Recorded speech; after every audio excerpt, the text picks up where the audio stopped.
बिस्मिल्लाहिर्रहमानिर्रहीम। In this video I am going to talk about plastids. इससे पहले हम पढ़ चुके हैं जी साइटोप्लाज्म के बारे में। फिर सबसे पहले सेल वॉल से हमने स्टार्ट किया। सेल वॉल के बाद प्लाज्मा मेम्ब्रेन पढ़ी। प्लाज्मा मेम्ब्रेन के बाद साइटोप्लाज्म। फिर साइटोप्लाज्म में जो ऑर्गेनेलिज मौजूद होती हैं जैसे एंडोप्लाज्मिक रेटिकुलम है। फिर जो नॉन मेम्ब्रेन बॉन्डेड ऑर्गेनेलिज यानी राइबोसोम्स पढ़े हैं। उसके बाद जो है ना हमने फिर लाइसोसोम्स, फिर गोल्गी कॉम्प्लेक्स और फिर पेराक्सीसोम्स और ग्लाइएक्सीसोम्स, देन माइटोकॉन्ड्रिया। अब हम पढ़ने जा रहे हैं जी प्लास्टिड क्या होता है। प्लास्टिड के बारे में बात करेंगे। प्लास्टिड जो है ना वो सबसे पहले तो ये होता है कि उन एनिमल्स में पाए जाते हैं, उन ऑर्गेनिज्म में जो फोटोसिंथेसिस करते हैं, क्योंकि इसमें आगे होते हैं क्लोरोप्लास्ट, लीकोप्लास्ट और क्रोमोप्लास्ट, जो आगे जो है कुछ स्टोरेज करते हैं, कुछ जो है ना वो फोटोसिंथेसिस में हेल्प करते हैं, जैसे क्लोरोफिल है। अब देखते हैं सबसे पहले कि प्लास्टिड क्या है। प्लास्टिड जो है ना वो प्लांट्स में, एल्गल सेल्स में यानी एल्गी में, और they are necessary for essential life processes, और ये ज़रूरी हैं ज़िंदगी के जो इंपॉर्टेंट प्रोसेस हैं, जैसे कि फोटोसिंथेसिस है और फूड स्टोरेज है। फोटोसिंथेसिस क्या होती है कि लाइट की मौजूदगी में, और क्लोरोफिल जो यानी प्लांट का जो पत्ता है, लीफ है, उसमें जो सब्ज़ कलर है उसकी मौजूदगी में कार्बन डाइऑक्साइड और वाटर को मिक्स करके, यानी CO2 carbon dioxide plus water, और बनता है C6H12O6 यानी कार्बोहाइड्रेट्स। तो ये जो यानी फूड बनाते हैं। तो फोटोसिंथेसिस और फूड स्टोरेज के जो इंपॉर्टेंट प्रोसेस हैं वो प्लास्टिड ही सरंजाम देता है। तो इनकी प्रेजेंस और एब्सेंस की बेसिस पे टाइप ऑफ पिगमेंट्स कहते हैं कि on the base of presence और absence and type of pigments in the stage of development, plastid have been classified into protoplastids. इनको यानी जिसमें डिवाइड किया गया प्रोप्लास्टिड में, ल्यूकोप्लास्टिड में, क्रोमोप्लास्टिड और क्लोरोप्लास्ट में। तो ये इसकी जो है ना 4 टाइप्स हैं, उस 4 लिहाज से इनको 4 जो है ना वो कैटेगरीज़ में क्लासिफ़ाई किया गया है। एक तो ये प्रेज़ेंट हैं या एब्सेंट हैं, दूसरा ये कि इनमें पिगमेंट कौन-कौन से हैं, तीसरा इनकी स्टेज ऑफ डेवलपमेंट कौन-सी है, और चौथे नंबर पे के टाइप्स कौन-सी हैं। तो इस लिहाज से इनको ये प्रोप्लास्टिड, ल्यूकोप्लास्टिड, क्रोमोप्लास्ट और क्लोरोप्लास्ट में डिवाइड किया गया। अब सबसे पहले जो नंबर 1 पे इसकी क्लास है, वो है प्रोप्लास्ट। प्रोप्लास्ट अब क्या होते हैं? प्रोप्लास्ट जो सबसे यंग होता है, इमैच्योर होता है और डेवलपिंग क्लास पे। ये जो अभी डेवलपिंग स्टेज में होता है और यंग होता है और इमैच्योर होता है, यानी प्रॉपर वो मैच्योर नहीं हुआ होता, उसको हम प्रोप्लास्ट कहेंगे। प्रो का मतलब होता है पहले, यानी अभी वो सही जो है ना पूरी तरह डेवलप नहीं हुआ, डेवलप हो रहा है।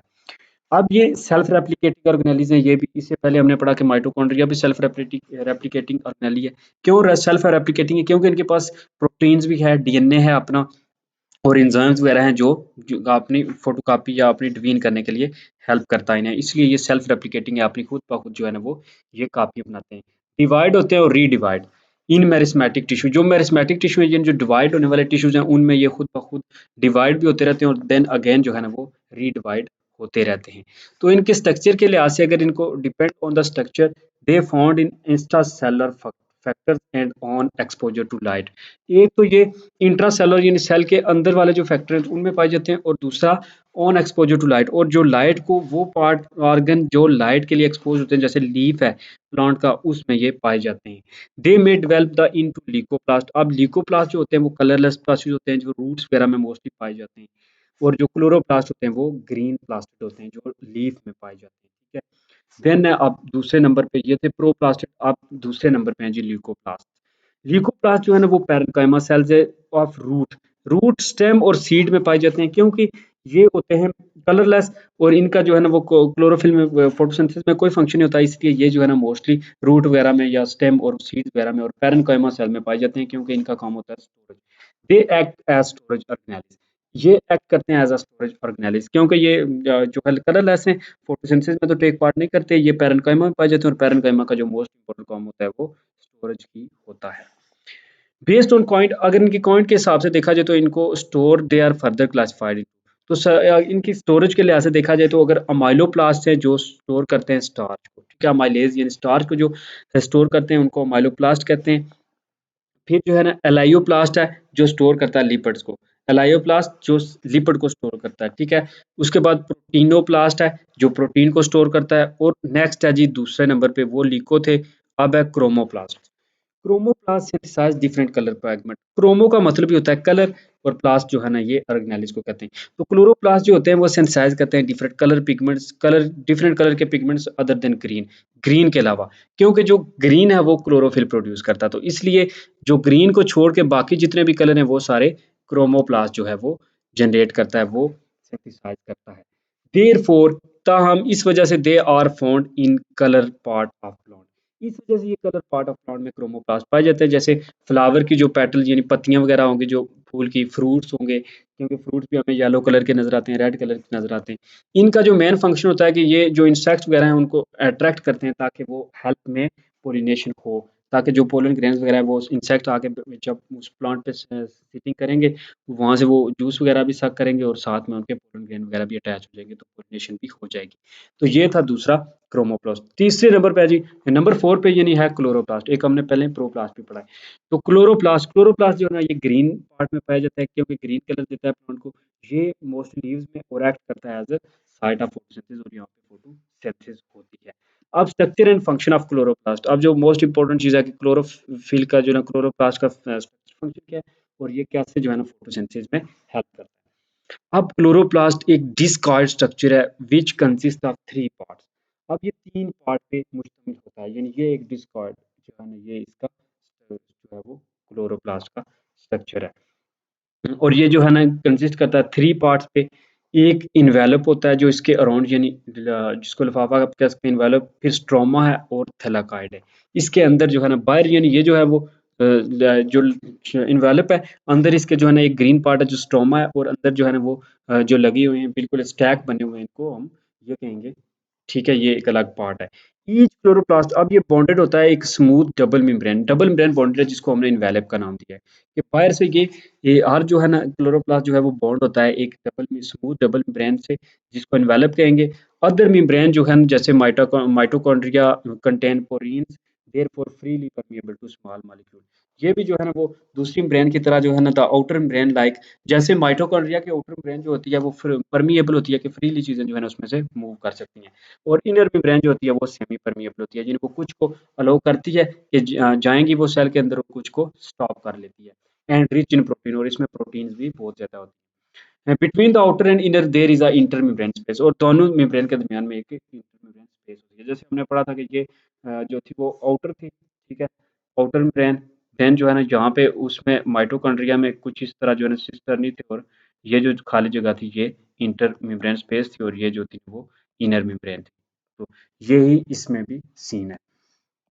अब नेक्स्ट है जी कि ग्राउंड मास जो होता है क्लोरोप्लास्ट का उसको हम स्ट्रोमा कहेंगे, कि जो उसका ग्राउंड मास है, ठीक है, जो उसके अंदर खाली जो ग्रीन सा कलर है जो स्ट्रोमा है उसको हम जो ग्रीन मास है उसको हम कहेंगे कि वो स्ट्रोमा है। जैसे ये देखें, ये इसने दिखाया हुआ कि ये जो मास है अंदर ग्रीन कलर का, इसको इसने स्ट्रोमा का नाम दिया है। It is colourless proteinaceous substance which like mitochondrial matrix also contain a small circular DNA all kind of RNA and ribosomes and various enzymes, कि जो चीज़ें इसको कॉपी करने में हेल्प देती हैं कि इसको अपने नंबर को डबल करने में, डिवाइड होने में, वो सारी चीज़ें इसमें पाई जाती हैं जो इसका स्ट्रोमा है। स्ट्रोमा में क्या कहते हैं, डीएनए है, ऑल काइंड ऑफ आरएनए है, राइबोसोम्स हैं 70 एस के, जो प्रोकैरियोटिक राइबोसोम्स है, और एंजाइम्स है, जो चीज़ें इसको आगे जो है ना डिवाइड करने में हेल्प दें, तो वो सारी स्ट्रोमा में प्रेजेंट होती है। स्ट्रोमा ऑफ सिस्टम ऑफ जो है ना कंटेन करता है system of chlorophyll bearing double membrane.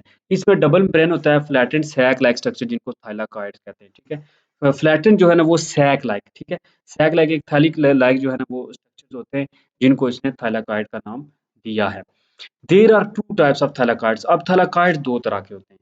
पहले तो उसने बता दिया स्ट्रोमा क्या है, कि स्ट्रोमा जो है ना इसमें जो ये पार्ट है इसको स्ट्रोमा उसने कहा है। दूसरे नंबर पे उसने कहा जी कि फिर थैलाकॉइड्स होते हैं। स्ट्रोमा में पहले उसने बताया कि डीएनए भी है, आरएनए भी है, और राइबोसोमल जो है ना राइबोसोम्स भी हैं और एंजाइम्स भी हैं।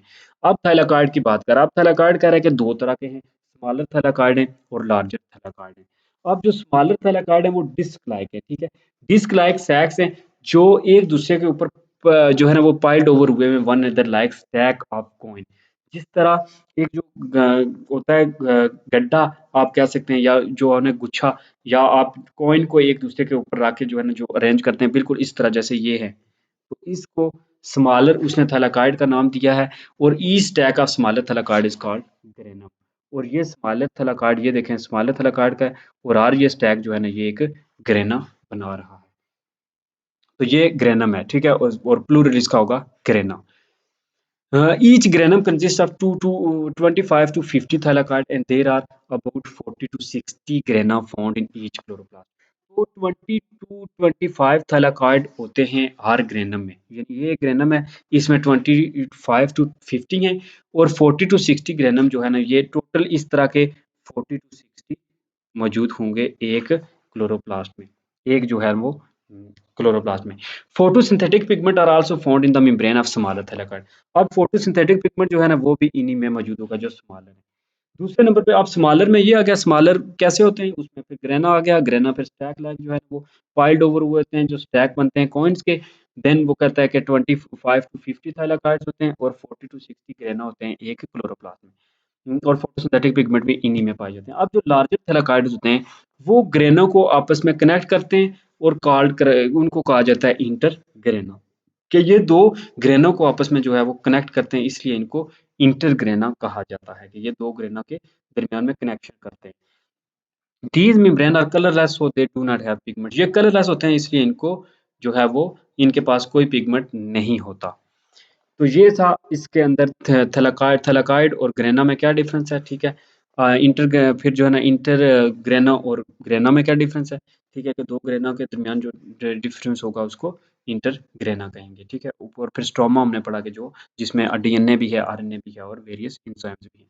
नेक्स्ट है आप क्लोरोप्लास्ट। क्लोरोप्लास्ट का फंक्शन क्या है? फंक्शन में अगर देखा जाए तो, यानी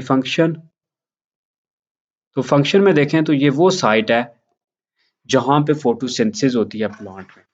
फर्स्ट फेज ऑफ फोटोसिंथेसिस जो होता है वो लाइट डिपेंडेंट रिएक्शन होता है, जिसमें लाइट को जो है ना सनलाइट की मौजूदगी में होता है और सनलाइट को कैप्चर करके ट्रांसफॉर्म किया जाता है एटीपी में। दूसरे नंबर पे जो होता है ना, ये फेज जो है ना वो ग्रेना रीजन में टेक प्लेस होता है, जो लाइट डिपेंडेंट फेज है, जो लाइट पे डिपेंड करता है। सेकंड फेज जिसको डार्क रिएक्शन या डार्क फेज भी कहते हैं, इसमें जो है ना सेकंड फेज फोटोसिंथेसिस का इज लाइट इंडिपेंडेंट। इसमें कोई फर्क नहीं पड़ता कि लाइट है या नहीं, ये लाइट से जो है ना इंडिपेंडेंट है। डार्क रिएक्शन इसको कहते हैं जिसमें कार्बन डाइऑक्साइड रिड्यूस होकर कार्बोहाइड्रेट बनाती है। इंजाइम जो इस एक्टिविटी के लिए यूज होते हैं वो स्ट्रोमा में पाए जाते हैं। ये जो लाइट वाला रिएक्शन है वो आपका होता है जी ग्रेना रीजन में, और जो डार्क है वो होता है स्ट्रोमा में, क्योंकि उसके जो एंजाइम्स हैं वो स्ट्रोमा में मौजूद हैं। तो इस वीडियो में इतना ही है कि जो है वो क्लोरो जो प्लास्टिड क्या है, फिर क्रोमोप्लास्टिड प्रोप्लास्टिड क्या है, लीकोप्लास्टिड क्या है, क्लोरोप्लास्ट क्या है और क्रोमोप्लास्ट क्या है। देन फिर क्लोरोप्लास्ट का हमने स्ट्रक्चर पढ़ा और उसमें स्ट्रोमा ग्रेना क्या है, ठीक है? देन फिर उसमें फोटोसिंथेसिस वगैरह कैसे होती है, लाइट और डार्क रिएक्शन कैसे होती है। तो that's all in this video. Like the video and subscribe the channel. अल्लाह हाफिज़।